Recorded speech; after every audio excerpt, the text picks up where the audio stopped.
अनेकांना पावसाळ्यात सांधेदुखीचा त्रास उद्भवतो. का आणि त्यासाठी आयुर्वेदिक उपाय या व्हिडिओमध्ये आपण जाणून घेऊया. वर्षा ऋतू म्हणजे पावसाळा. ह्यामध्ये हवामानातील दमटपणा, त्याचबरोबर हवेतील थंडावा यामुळे शरीरात वात वाढतो. या पावसाळ्यामध्ये आपलं अग्निमंद होतो आणि त्यामुळे जो काही शरीरातील वायू आहे हा सांध्यांमध्ये जातो आणि सांध्यांमध्ये वेदना निर्माण करतो. ज्यामुळे सकाळी उठल्यावर सांधे दुखणे, सांधे आखडणे, हालचालीमध्ये त्रास होणे हे विशेष लक्षणं जाणवतात. काहींमध्ये सांध्यांमध्ये सूज देखील येते.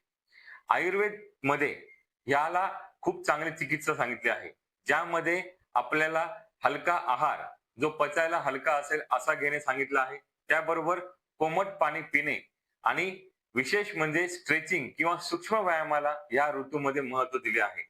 आयुर्वेदिक पंचकर्माच्या दृष्टिकोनातून स्नेहन, स्वेदन आणि बस्ती या तिन्ही कर्मांना महत्व दिले आहे.